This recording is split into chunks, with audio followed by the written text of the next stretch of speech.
Wondering how to achieve the perfect penne alla vodka, aka spicy pasta recipe? You've got all you need right here. I'll show you just what to do.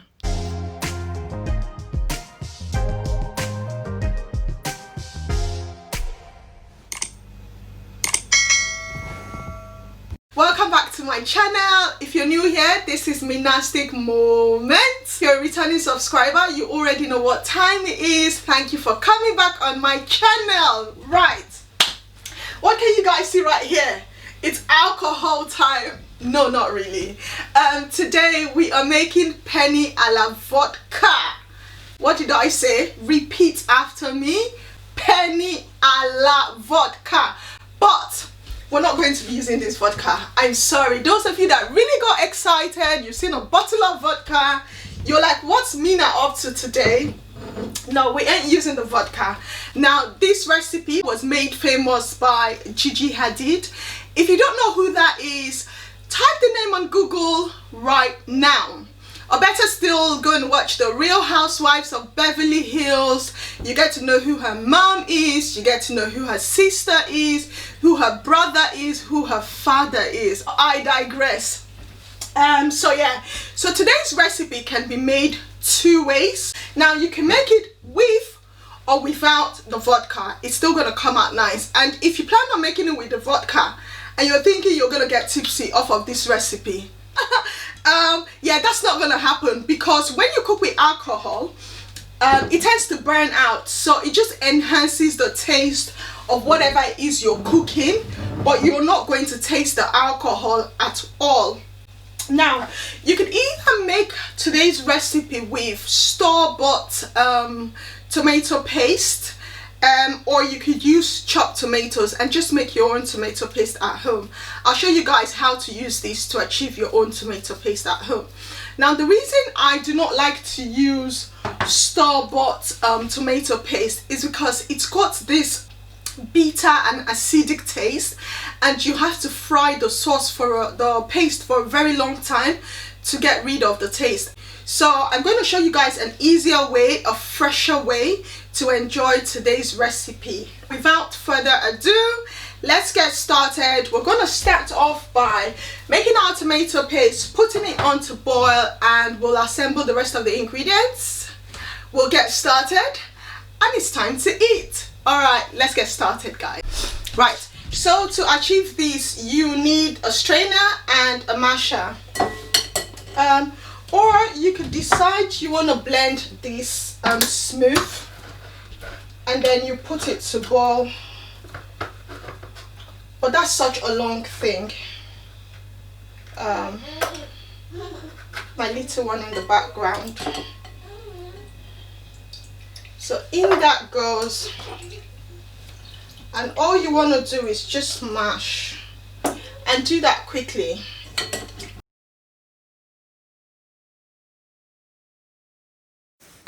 Right, so I had to change to a wooden spoon because it's actually easier using the wooden spoon than it is the strainer. This is all done now. This is super watery, but never mind, we're going to get a beautiful paste out of it. I've just poured the contents into a saucepan, and I'm going to leave this to cook for about 10 to 15 minutes whilst I assemble the rest of my ingredients.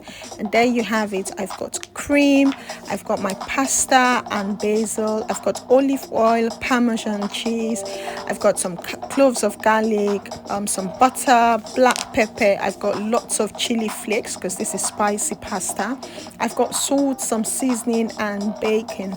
Now you could do without the seasoning. Right, back to our paste. This is ready. I'm sure you can see that it's gone from having a watery consistency to having a thickened consistency. I'm sure you can see this is ready now. Let's get started. First, we need to chop the bacon into bite size. I like to chop mine really small, depending on what your preference is. You could do this however way you like.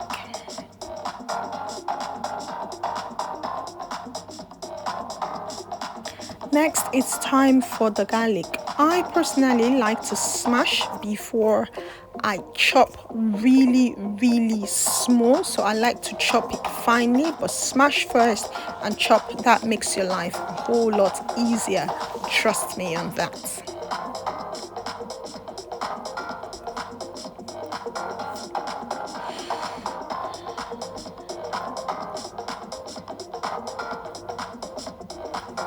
And this is all done. I'm just putting it together in a small bowl. Next time for the onions, I've chopped those really small as well, as you can see. Now it's time for some serious business. I'm just adding some olive oil into a saucepan. I'm just going to leave that to heat up for a bit. And next I'm going to add my bacon to cook or fry, if you prefer, for about 5 minutes. I want them just a little bit on the brown side.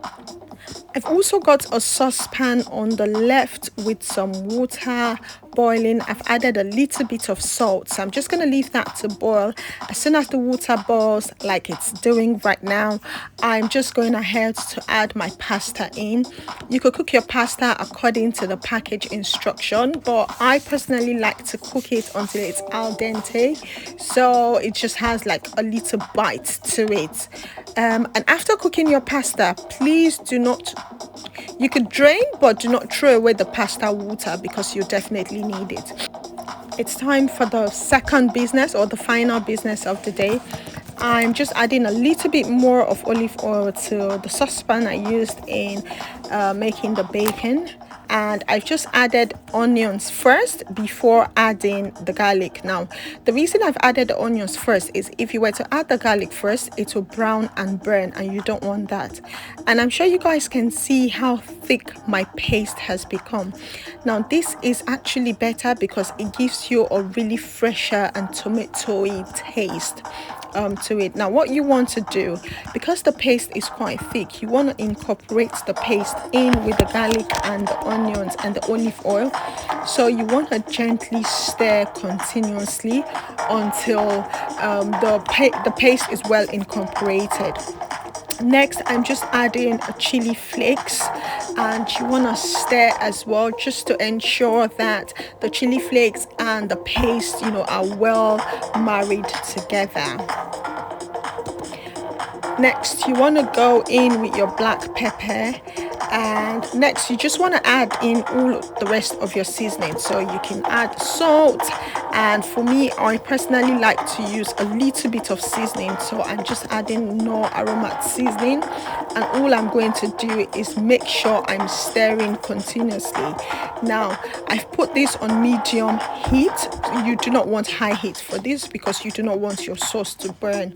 Next, I'm just going in with the basil leaves. I love the scent. It's sort of the scent and the taste it gives my sauce.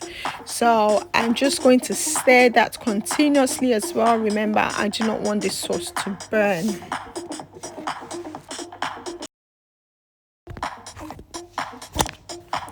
Now it's time to add our bacon, and again, all you need to do is keep stirring. Now that looks really beautiful. It looks glorious, and you can go ahead and taste as well, just so that it's to your satisfaction. If you need to add some more seasoning, you could go ahead. Now I've been stirring for about 5 minutes, and now it's time to add the cream. I'm using double cream. You could use, you know, heavy whipping cream if you so prefer. Now I try not to cook the cream in the sauce for too long because I do not want it overly thick in the sauce. So I'm just going to stir, and then next, now because this is already getting a little bit thick, I'm going to add some of that pasta water that I had reserved. Remember, I told you need to reserve some pasta water because you'll need it. Now it's time to add our cooked pasta, and look at that beautiful and glorious color. And this is coming along so nicely. I'm taking the time to properly stir so that all of that juice is well incorporated with my pasta, and by the time I'm done, this is going to taste amazing. There you go, guys. Just have a look at that. Have a look at this beauty. This is so amazing. Trust me, it smells so nice as well. And next, I'm going to add some butter.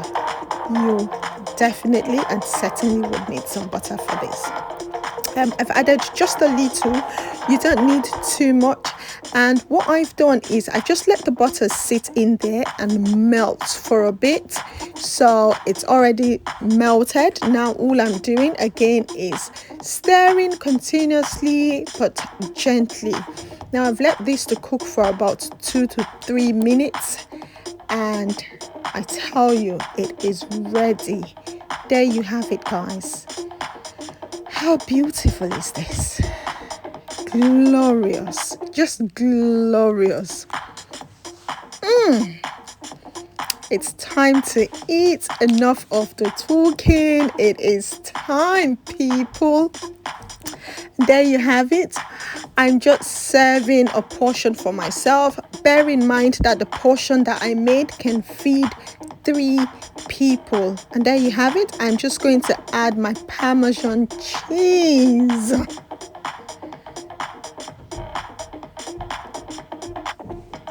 And like magic, this is ready to be eaten, guys. Thank you so much for watching.